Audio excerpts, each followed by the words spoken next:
¿Llorar liberando las tensiones también se puede considerar una clave para gestionar nuestra motivación, nuestro camino hacia el éxito? Bueno, supongo que eso va con las personas, ¿no? Hay personas que, a ver, queda un poco mal, pero son más llóricas y otras son menos llóricas. Bueno, Y cuando me refiero a eso, pues realmente cualquier forma es válida de gestionar las emociones. Hay veces que el lloro es pues esa sensación de impotencia, de no encontrar qué conducta adoptar, no encontrar ninguna herramienta para salir de esa situación y eso provoca pues eso, ¿no? El desmoronamiento y yo lo he vivido, pero fíjate, por ejemplo, yo recuerdo cuando, bueno, esta última expedición, bueno, la película que se ha visto, la expedición al Everest, yo iba con Raúl. Raúl es mi mejor amigo y es, bueno, una persona con la que paso mucho tiempo, escalamos juntos, salimos por ahí. Él vino al Everest. Su motivación, bueno, pues realmente no era subir el Everest. Y eso le pasó factura. Es decir, su motivación era acompañarme a mí. Era mi último proyecto y así, pues en vez de ir solo como un pobre hombre, pues iba acompañado de mi amigo y hacíamos un tándem y hacíamos un equipo, ¿no? Aunque luego nos integramos en equipo extranjero, pero bueno.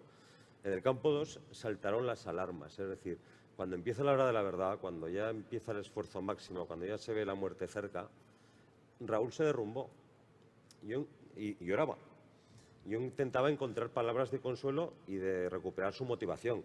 Le hablaba de la oportunidad, le hablaba de la gloria, ¿no? Y su muy poco, la gloria la tenemos ahí tocando, el campo 3, nos queda poco, pronto volveremos, todo será felicidad. Y no encontraba forma de consolarle, hasta que me di cuenta que es que realmente él no estaba en ese proyecto. Es decir, él estaba fuera, su motivación era otra, era estar conmigo, pero no en ese proyecto de subir el Everest. Por eso realmente yo creo que los lloros ocurren cuando no ves salida, cuando no ves solución, y es porque estás equivocado, estás completamente perdido. Por eso es tan importante el encontrarse a sí mismo y el seguir por los caminos que realmente son nuestros objetivos. ¿Qué hacemos con esas emociones negativas que vamos a tener en algún momento? Yo ahí apelaría a los que saben de emociones y concretamente a Robert Plutchik, que es uno de los grandes respecto al tema de las emociones. Robert Plutchik decía y dice que no hay emociones positivas o negativas, porque de hecho una emoción es un cambio en nuestro cuerpo y en nuestra mente que sirve precisamente para reaccionar ante un determinado estímulo. Y en ese sentido, insisto, no habla de emociones positivas o negativas, porque todas las emociones tienen una razón de ser.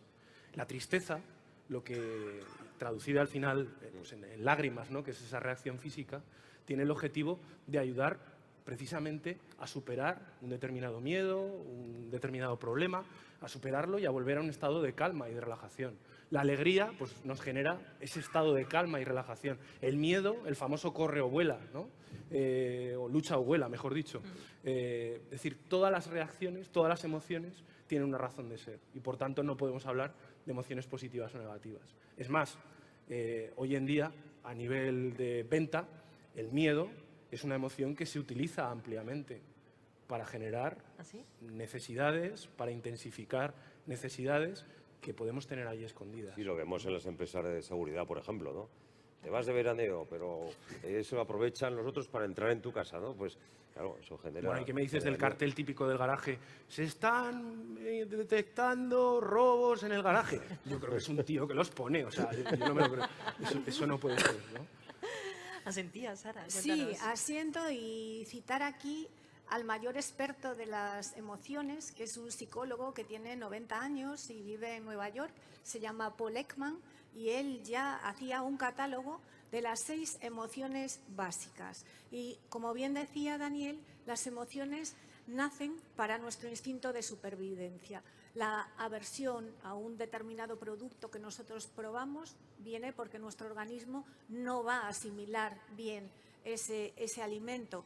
Y así, no solamente para el tema emocional, sino que para todas las decisiones, lo que nos ayudan las emociones es a la supervivencia, es a sobrevivir y a tomar las mejores decisiones. Y decir también que las emociones es neuroquímica.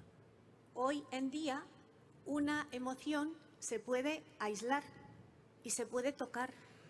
Es bioquímica en nuestro cerebro.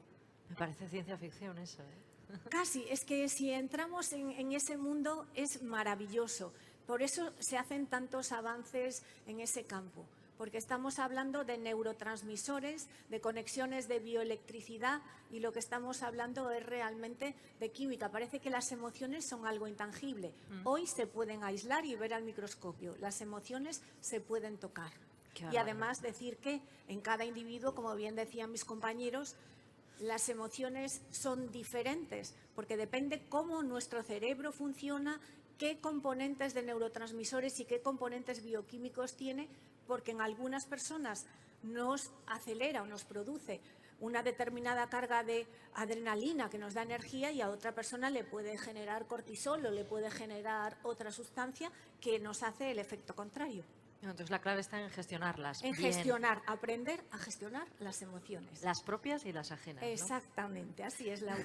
La clave está en la Estoy química. aprendiendo ¿ves? mucho. Sí, claro. La clave está en la química. Bueno, y más preguntas también para Daniel en este caso.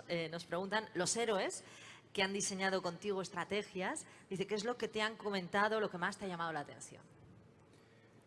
Los héroes que han trabajado de estrategias, ¿qué es lo que más me ha llamado la atención? Pues quizás lo que más me ha llamado la atención, y a diferencia de lo que muchos puedan pensar, es la nula reticencia a trabajar con nuevas herramientas y con nuevos métodos, incluso con herramientas y métodos gamificados. Uno de los miedos y preocupaciones que yo tenía al principio es, ¿pero cómo voy a ir yo a una empresa, a una gran compañía, con su consejo de administración, a decirle que, mira, que el LAFO y el plan de marketing, no, que vamos a echar unas batallas para definir el plan de marketing y de estrategia? Y la verdad es que era una hipótesis, como yo mismo he dicho, y fue algo que tuve que validar. Y fue una sorpresa descubrir que, lejos de ser algo rechazado, era algo esperado. Algo que la gente valoraba muy positivamente. Yo creo que es que estamos todos tan cansados, como decía, de la crisis, de la situación, de hacer siempre lo que se supone que hay que hacer y ver que los resultados son los que son, que la gente está ávida de trabajar y descubrir cosas nuevas. Bueno, Perdón, si sí, sí, puedo por hacer supuesto. un pequeño inciso muy breve. Decir que uno de los desafíos del neuromanagement es precisamente el hacer que nuestros ejecutivos desaprendan para volver a programar el cerebro con las nuevas materias del siglo XXI. Hay que primero desaprender para aplicarse en lo innovador. Bueno, hablabas de la crisis y a lo mejor también ahí hilamos, Sara, un poco con lo que acabas de decir. Uno de los factores para poder salir de la crisis, para levantar de nuevo el vuelo bien, sería quizás el volver a aprender, en buscar las emociones, todo esto lo que estáis diciendo. En los valores de la empresa es ese foco que tenemos que mirar para salir del pasillo, del túnel en el que estamos. Yo creo que es una de las cosas que hay que mirar, no es la única, evidentemente, pero cualquier empresa que pierde sus valores como empresa, pues hace que la gente, las personas que trabajan ahí no estén alineadas con la filosofía de la idea, con lo cual, pues, de la empresa, perdón, con lo cual es un barco a la deriva, ¿no? Yo creo que eso es clave, y las grandes compañías pues son así, ¿no? Cuando toca trabajar con grandes compañías veo que siempre parten de una figura muy potente, un líder, pero que realmente esa filosofía de la empresa se expande en cascada, desde el primero hasta el último de sus empleados. Ponías tú el ejemplo de Mercadona, por ejemplo. Es verdad, hay muchas compañías en las que ves que todas las personas están alineadas con los valores de la compañía. Por eso es tan importante, ¿no? Que los departamentos de recursos humanos o gestión del talento, pues que se alineen, que se definan muy claro cuáles son los valores de la empresa, se definan y se expandan, ¿no? Bien sea con juegos, bien sea con estudios, bien sea con trabajos, bien sea con lo que sea, pero que realmente que se impregnen, ¿no? las personas de la empresa con esos valores. Eso es fundamental. Estrategias, comunicación, oportunidad de negocio, estados de los mercados, todo eso es un mundo aparte y también tiene que quedarse, ¿no? Por eso me ha gustado mucho el hecho de que sean acciones memorables, ¿no? De que realmente pues nos comuniquen algo, ¿no? Y los hechos que tenemos en nuestra vida como memorables siempre van impregnados de emociones que asociamos a la lealtad, como veíamos, al anuncio, a la amistad, al valor, al esfuerzo, a todas esas cosas, con lo cual yo creo que las empresas ahí tienen que trabajar mucho, aparte de las otras facetas que evidentemente también, ¿no? Bueno, es que el anuncio ese que has puesto, Claro. eso ha sido un momento memorable, absolutamente, ¿no? El De la lotería. El de la lotería. de la lotería, el de la lotería. Yo no lo había visto además, pero... No, es que ha salido a la 1:30, lo has publicado. El del señor Antonio. Sí. Sí.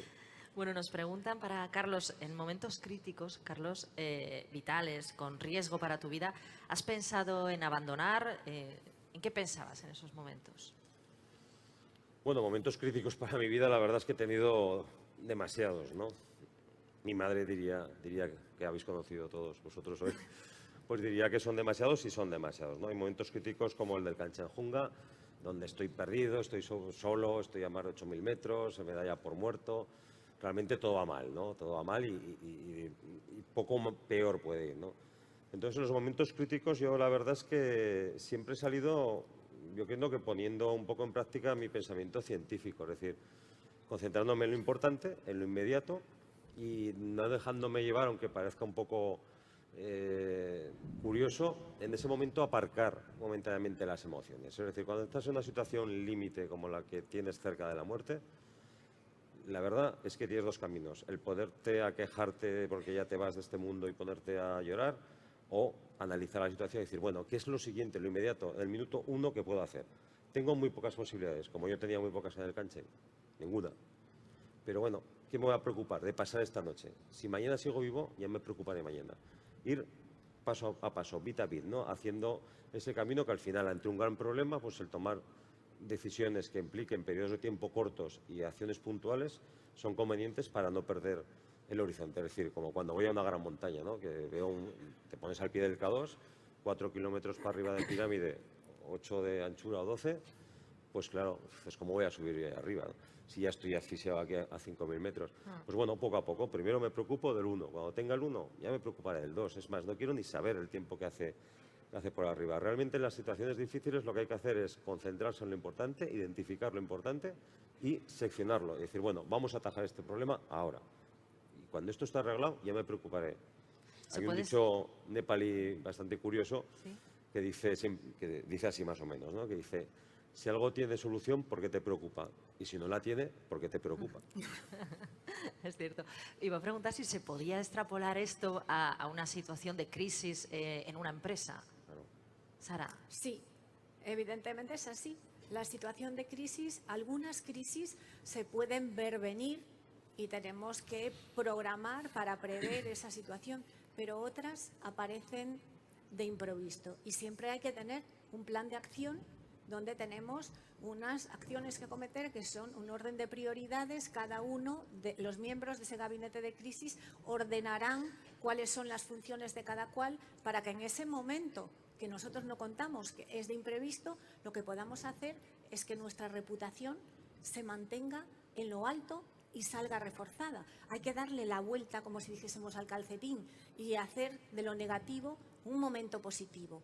Y para eso están los especialistas. Hay que tener la mente fría en esos momentos, hay que tener serenidad, templanza, muchos de los valores que se van a clamar en este foro. Y todos estos valores, la serenidad, la templanza, la toma de decisiones acertadas en momentos difíciles y duros, donde se nos puede hundir la empresa si no lo hacemos bien, se gestionan correctamente si lo hacemos sabiendo controlar ese centro emocional de nuestro cerebro, porque si no, las emociones pueden hacernos tomar una decisión incorrecta. Cuando nosotros somos conscientes de la buena gestión, las emociones lo que hacen es ese centro, que es el 90% del cerebro, potencia la zona del razonamiento, la zona última, el córtex cerebral, que es donde está toda la lógica y toda nuestra secuencia para poder hablar, verbalizar.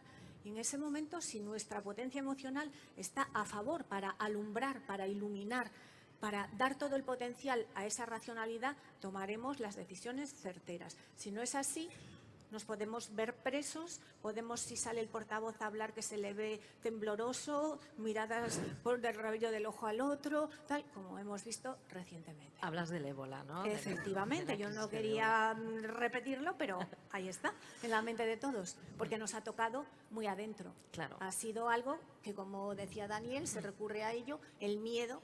De repente cunde el miedo, hay una propagación de información, hay una comunicación que se ha descontrolado, que no se ha podido canalizar bien y hubo que retomar esa fuente de información. Y también decir que cuando trabajamos con la reputación de una empresa es muy importante también trabajar con las emociones de los líderes de opinión. ¿Quién no tiene amigos y queda con ellos para tomar un café, con el director de un medio de comunicación, con un colega? ¿Por qué? Y ahí, Laura, tienes un papel fundamental, eres una gran comunicadora. Pues porque si tú me ves a mí personalmente y te transmito mi pasión por lo que hago, por la neurociencia, el control de la emoción, probablemente cuando hables de ello en tu medio de comunicación, hables positivamente. Y eso es la influencia de las relaciones que hablábamos al principio. Y de la reputación, también has hablado muy importante Eso de es. la reputación. Ahora con todos los medios que tenemos a nuestro alcance, esa reputación hay que cuidarla hasta el último detalle, ¿no? Es que, como decía, o la construyes tú o si no, te la construyen los demás. Y si te la construyen, es más fácil destruir. Si hacemos un castillito de naipes, quitando una sola carta, hemos echado abajo el trabajo a lo mejor de una tarde. O sea, es mucho más fácil destruir que construir. Para construir hay que poner mucho valor, mucha pasión, mucha emoción, mucho empeño, mucha suma de talentos, que es lo que estamos buscando ahora en las empresas. Sacar el potencial mayor de cada uno de los cerebros y ponerlos al servicio de ese objetivo común, sumar. Y si dejamos la reputación a la buena de Dios, pues corremos un serio peligro de que nuestra reputación Además sea dañada. hoy en día además es súper peligroso porque es que con qué fácil es, ¿no? A través de anónimos, antes por lo menos, no sé, había que dar más la cara, ahora es todo anónimo, ¿no? Y acabar con la reputación de una persona es realmente sencillo a través de las redes, solo es Twitter, cuestión de cantidad Facebook, y de unirse, ¿no? Determinadas. Entonces con eso hay que tener cuidado, como decían los romanos, la mujer del César no solo tiene que ser pura, sino parecerlo, ¿no? Efectivamente.